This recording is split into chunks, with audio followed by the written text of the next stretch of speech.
A gente vai discutir, conversar sobre o que é melhor. Alto padrão, Minha Casa Minha Vida, onde eu começo aí no mercado dos leilões, qual é mais vantajoso, qual é mais lucrativo. Essa é a ideia de hoje. E qual que é melhor, qual que dá mais lucro? Né? Eu sempre recebo esse tipo de pergunta.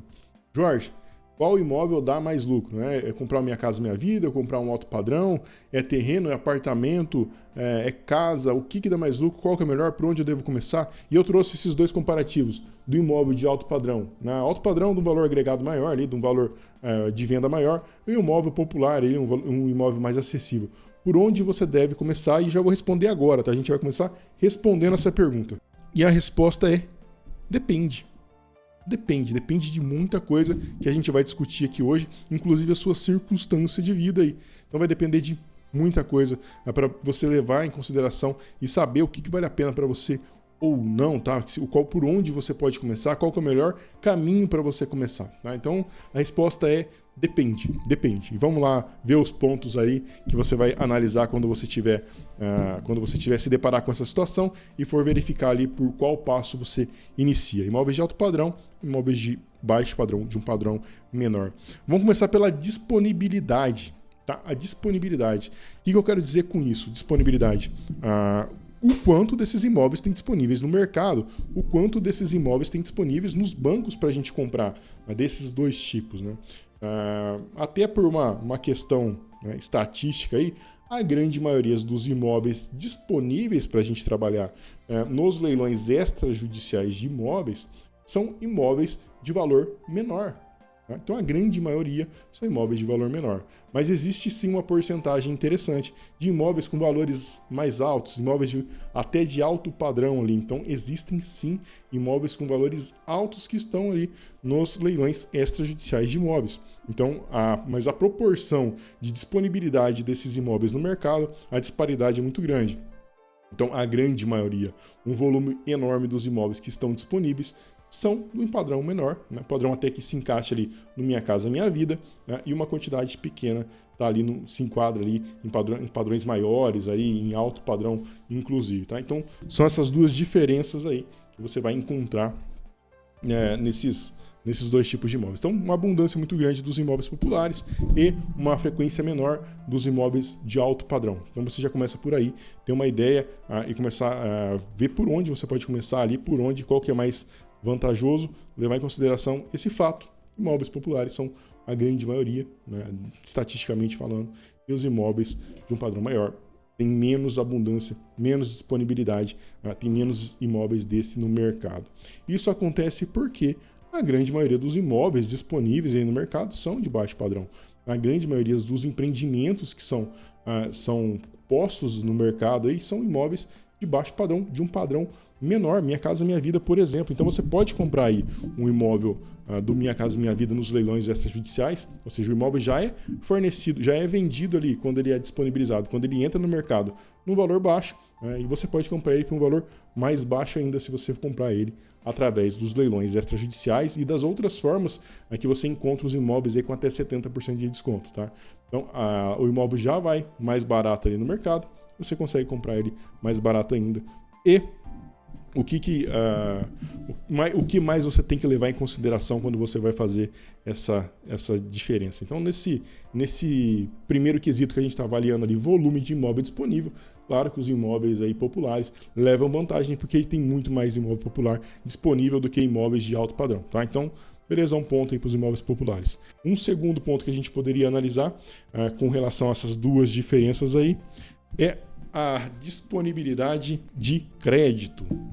Esse mercado, ele é movido a crédito. O mercado imobiliário é movido a crédito. E a gente tem algumas formas de se financiar. O banco tem algumas formas de obter recursos para financiar esses imóveis, tanto para os compradores ali que estão comprando no mercado, quanto para a gente que está investindo. Tá? Então, o banco tem algumas origens de recurso.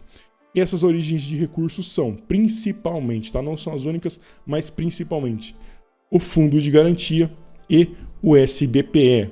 O que são essas duas formas aí que o banco pega esse dinheiro? O Fundo de Garantia é aquele dinheiro nosso que fica do trabalhador que fica preso lá, que o governo confisca, de certa forma, e fica preso lá, você só pode utilizar esse dinheiro em algumas situações específicas, tá? Esse fundo que fica lá, ele serve para que o banco pegue aquele dinheiro e empreste para você comprar a casa, empreste ali para o comprador, para o mutuário comprar a casa. Então, o dinheiro do fundo de garantia, via de regra, ele serve aí para imóveis dos padrões menores. Por exemplo, o Minha Casa Minha Vida se vale aí do recurso que tem no fundo de garantia, ele se utiliza desse dinheiro para poder emprestar, para poder vender as casas de moradia popular, tá? Então, tem essa origem de recurso. E você vai entender por que eu estou dando essas duas diferenças, tá? E tem também o SBPE, que é o Sistema Brasileiro de Poupança e Empréstimos. Sim, aquele dinheiro da poupança lá, o banco pega aquele dinheiro que ele te paga muito mal, inclusive, você deixa o dinheiro lá rendendo quase nada, praticamente perdendo para a inflação.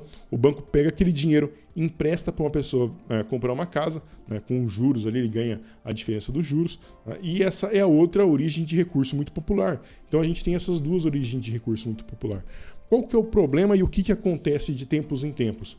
De tempos em tempos, existe uma falta de recurso do SBPE, que é justamente utilizado para financiar imóveis de valores maiores. Então, o SBPE, que é o recurso da poupança, vez ou outra, ele se encontra ali ele tem ali uma limitação de disponibilidade de recurso. Já o FGTS, ele já tem um limite maior, ele tem mais dinheiro disponível, justamente porque a pessoa não pode sacar aquele dinheiro fica retido. Então, o fundo de garantia, via de regra, ele sofre menos desse problema há pouco tempo, no mês de julho, agosto, se não me engano, agora, esses dias atrás, teve um problema desse, de origem de recurso do SBPE. Então, o pessoal que estava esperando o financiamento ali, precisando do financiamento para comprar o seu imóvel, teve que esperar o recurso, não tinha recurso, chegavam poucos milhões ali para cada agência poder financiar os imóveis e as pessoas ficaram esperando. Tá? Então, na hora de comprar o imóvel, essa falta de recurso, na hora de vender também, atrapalha o negócio. Tá? Então, como esse mercado é movido a crédito, a disponibilidade de crédito ajuda bastante. Então, tem esse ponto, tem essa diferença.